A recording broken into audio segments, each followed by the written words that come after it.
Now it started. Now it started. Now. Here we are. Season 2, episode 30. Holy cow, we're on track. It's a Wednesday. It is a Wednesday, right? It is Wednesday.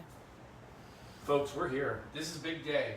Now, I know there's people out there, a few people with birthdays. Ron, Ray, I know. Happy birthday. Now, that's not why we're here. That's a big day. It's Women's Equality Day, folks.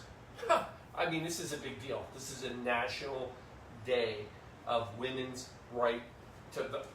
There's a whole lot of things going on. And you know what? I'm giving a nod. This is all about women and drinking. It sounds good to me. Probably a lot of things wrong with it.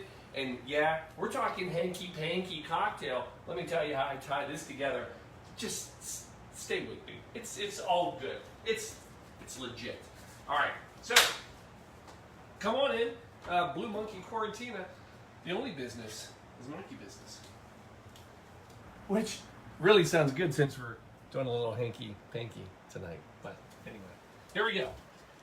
I know most of you are scared to death right now. Shelby's probably a little nervous because, unbeknownst to you, a lot of times Shelby doesn't really know what I'm about to do behind the bar. And then when we do try to do that, one of us screws it up. So it's just not even worth it. Screw it up one time. All right, it's Women's Equality Day. We're going back to 1920, because in 1920, the 19th Amendment gave women the right to vote, and that's what today's all about. Some side notes. First of all, it was 1878 when the amendment was introduced. It was not until 1920 when it was finally got through. So it was a long fight. Now, here's the other thing about the 19th Amendment that you need to know.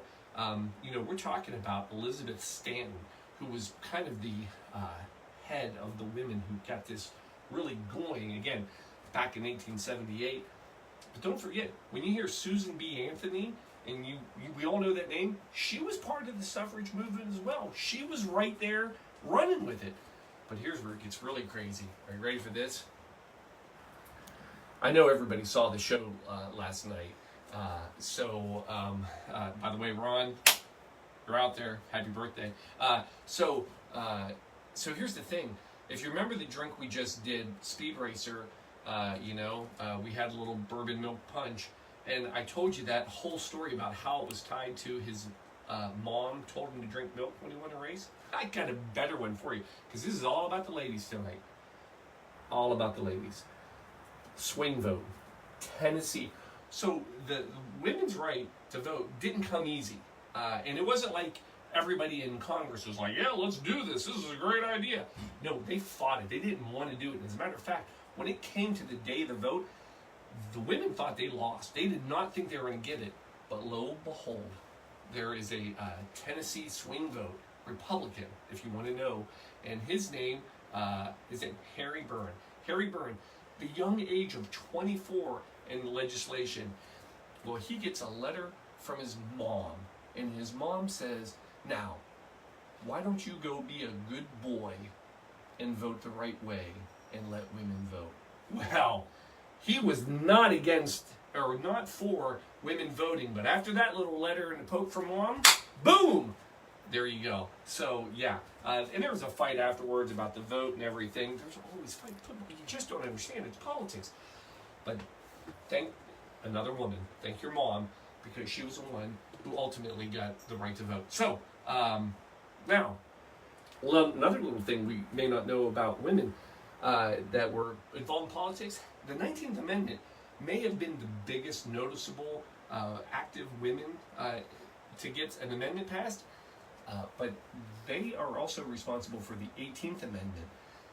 Yeah, year before, in 1919, the Prohibition, that little thing, yeah, that was all basically started by women's groups to curtail drinking.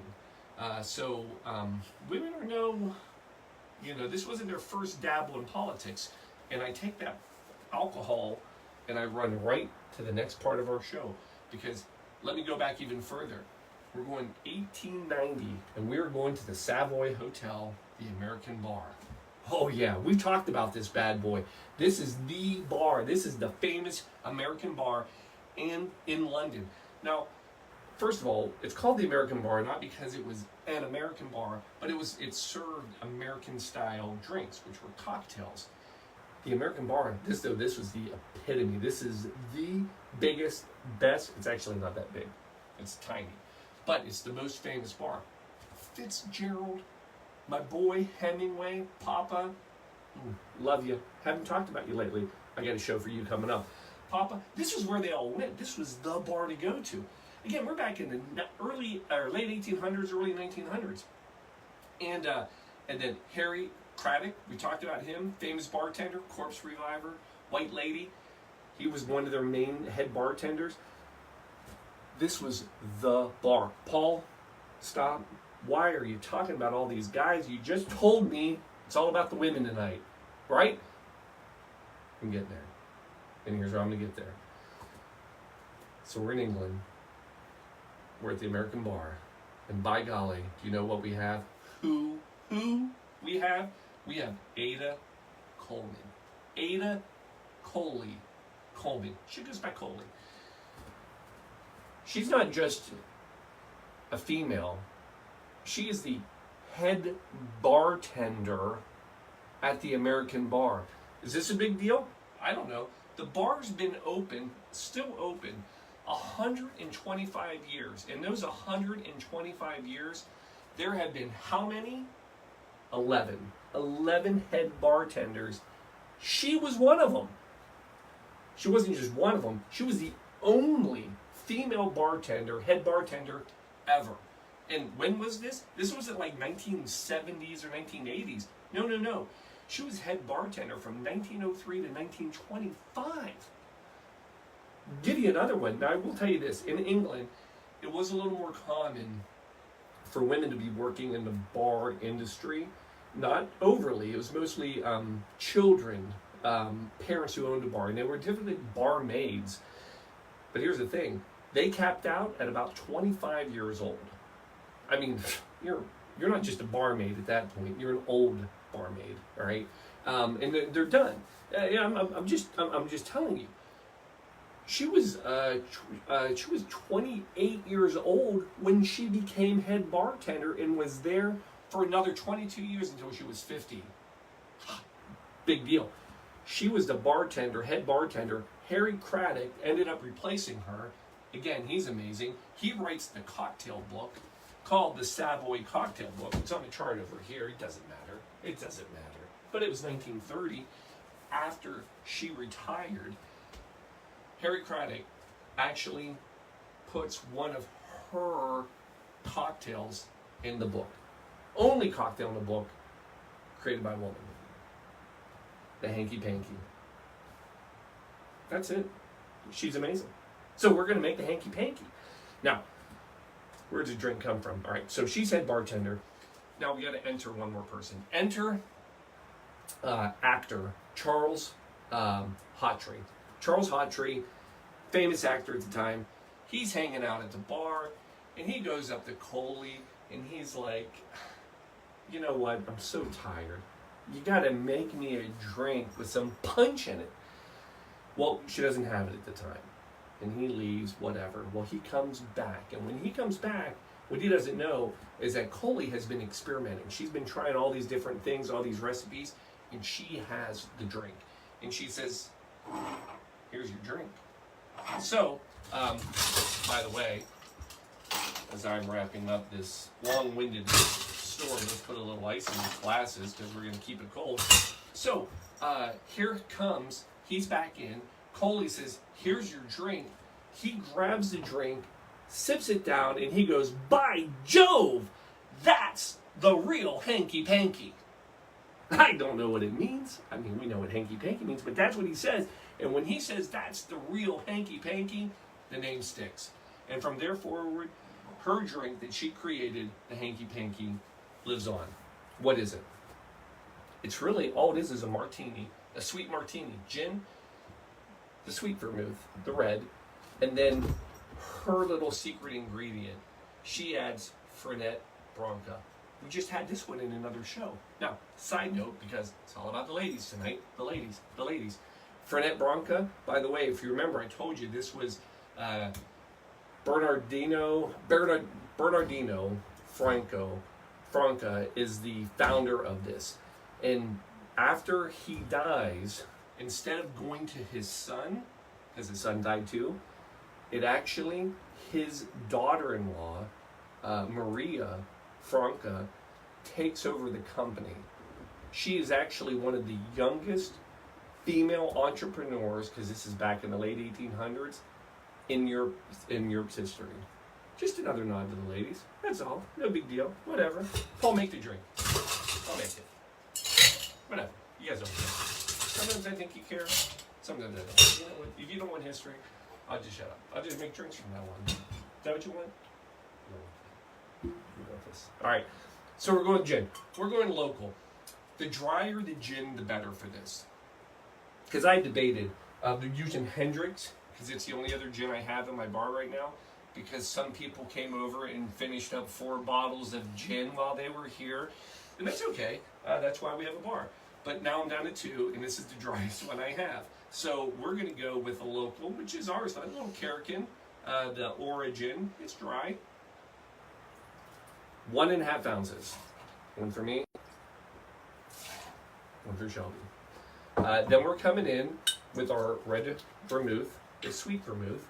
And we're going to go 1.5 equal parts and 1.5.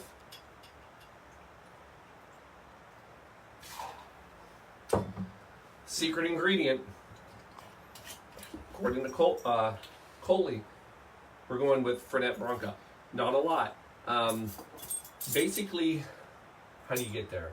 It's 4 dashes per drink, so we need 8 dashes total. A dash, you can do drops, which would be 10, that'd be 40, it'd be 80 drops. I don't have all night. 4 dashes is also half a teaspoon. Half a teaspoon times 2 is 4, that's, or times 2, it's 8. It's 1 teaspoon. Just, it's 1 teaspoon. And we're gonna go with that, because that is our secret ingredient. The last thing, and again, a lot of people know this, handmade for years by women. Emergency. Yeah, emergency. Yeah. Women founded. I don't know that this is true. I'm probably making this up. But you know what? I would know more about Emergency if they sponsored our show. And you know what? They still don't sponsor our show. But you know what? They sponsor women. And that's good enough for me. Just a little sprinkle. If Coley would have had this, she would have used it. I know. Actually, I know she would have. And here's why. The recipe, there's a later version of the recipe where you can actually add orange juice to the recipe, but the original was this. I'm going to knead it in the middle, quarantine it up, and we're going to go with a little Emergency. Now, not a shaker, not a shaker. Get your putter out. We're stirring tonight. It's nice. It's lovely, isn't it? How's everyone's day? I feel like it just slows the show down though. It's just a nice calm. So get it cold, chill. Alright, good enough. Alright, I don't care. Chill glasses, ice out. Now, coming right back in. Here we go. It's a pretty drink, folks, I tell you. You can smell it. You can smell all the herbal essence. Remember, the Fernet Branca, this is the one I told you about. This is like secret ingredient times 1,000. There's like 40 different ingredients. They mix it up in a room where only certain people can go in. They are the #1 purchaser of saffron in the world. They buy 75% of the world's saffron for this. They gotta be good. All right. Last thing, garnish. We're gonna go with nice little slice of orange peel. You're gonna give it a little bit of this. You can't see that, but I did. A lot of oils come out when you do that. It's just an amazing thing. And then slide that in. Don't you fall in. And then, oh, it's a wonderful thing. All right, and then cheat I need a picture later. Done. There it is. Folks, there's your hanky panky quarantine style. Now, how is it? Is it good? It's a cocktail from here. I know it is. How good, though? Oh, hanky panky! That's, by Jove, that's the real hanky panky. I don't know what any of that means. But it's delicious. It's great. It's very herbal. You can taste the vermouth. It's got a bit of a port flavor to it. It's really good. And the smell, the fragrance is really good. Because you can smell the orange. I'm going to have one more. Excuse me. Ah, Coley. You did well. That is a good drink. So there it is, folks. Hanky Panky. It's Women's Equality Day. Now, last thing I got to tell you, because I know people are going to be like, Paul, what? I don't have any clue how this t-shirt is fitting today. It's all about the women. It's about the ladies today. So first of all, this is Shelby's t-shirt. So I think that's pretty solid right there. Yeah, I mean, I borrowed her shirt. How could I be any more tied to women's equality than wearing her clothes? As far as you know, this is the only thing I have on of hers right now. Ignore that hanky-panky comment. But let me give you the rest of this shirt. This is her margarita shirt. I'll give you the last nod to women tonight, and that is this. The margarita, and I shared part of this story, but I'm going to give you the whole part of it now. The margarita is actually credited to 3 women who basically make a claim to the origination of the margarita drink. The first one is Marjorie King. She was a dancer in Tijuana. Remember this story? I know you do, but I'm going to just tell it real quick. She was the dancer who didn't like really a lot of different alcohols, but she liked tequila. So the bartender, instead of having to give her shots, he basically made a margarita, which was the salt, the lime, all that, into one glass. Claims that that drink was made for her. Okay, good one. The other one, Margaret Sales, she takes credit for it, says she made it for a party while on vacation, and actually shared the recipe with her, I believe it was her brother-in-law, who happens to be Conrad Hilton. Yeah, that Hilton. And he actually put it in all their hotels as the margarita. And then the last one, the last female who makes a claim that it was named after her, was actually Margarita herself. Margarita Cancino. Yeah, Margarita Cancino. Margarita Carmen Cancino. A.K.A. Rita Hayworth. Yeah, that little actress. She had a gentleman who admired her, who's a bartender, and he made a drink and says it was named after her original name, Margarita. I don't care where it came from. I love a margarita, and I applaud all 3 women for bringing it into my world. And for that, I applaud all women out there. It's Women's Equality Day. I guess you just had, I don't know, you've had your feminist hump on this Wednesday. So cheers. There you go, folks. Feminist hump on a Wednesday. You're welcome. And enjoy the night. Enjoy everyone. Love you. Love your cocktails. And good night.